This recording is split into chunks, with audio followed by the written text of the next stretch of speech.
Este vídeo é patrocinado pelo Quero Bolsa, um site que te ajuda a buscar seu curso superior e a conseguir descontos de até 80%. Olá, bem-vindo ao quadro. A aula de hoje é sobre corrosão e nós vamos resolver um exemplo para demonstrar a influência do metal de sacrifício no comportamento de determinada substância, por exemplo, o ferro.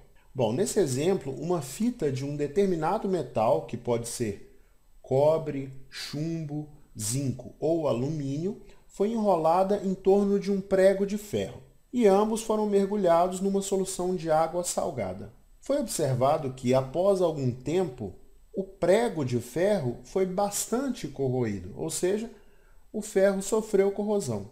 Nós temos aqui os potenciais padrão de redução do cobre, do chumbo, do zinco e do alumínio. Com esses dados, qual deve ser o metal da fita? Ou quais podem ser os metais utilizados para construir essa fita? Nesse problema, aconteceu a corrosão do ferro, ao invés de ter acontecido a corrosão do metal utilizado para fazer a fita. Então, nós podemos concluir que aconteceu uma reação de oxirredução envolvendo o ferro. O ferro sofreu oxidação, ou seja, o ferro perdeu elétrons. Essa solução de água salgada só está aqui para permitir que essa reação de oxirredução aconteça. Para resolver este problema, nós temos que comparar o potencial de oxidação do ferro com o dos outros metais. Aqueles metais que tiverem um potencial de oxidação maior que o do ferro vão se oxidar no lugar do ferro. Aqueles metais que têm o potencial de oxidação menor que o do ferro não se oxidam. O ferro se oxida no lugar deles. Então, o que nós vamos fazer é encontrar os potenciais de oxidação de todos esses metais. Nos dados, nós temos os potenciais de redução. Então, para encontrar os potenciais de oxidação, é só inverter o sinal. O potencial de oxidação do cobre é igual a menos 0,34 volts. O potencial de oxidação do chumbo fica igual a mais 0,13 volts. O potencial de oxidação do ferro fica igual a mais 0,44 volts.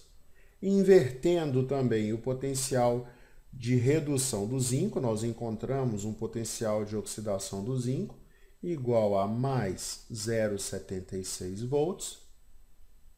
E o potencial de oxidação do alumínio é igual a mais 1,66 volts.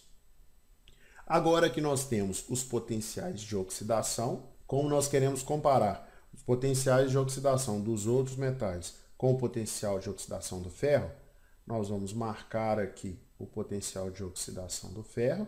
E como o ferro sofreu corrosão, ou seja, como o ferro sofreu a oxidação, nós precisamos encontrar metais cujo potencial de oxidação é menor que o do ferro.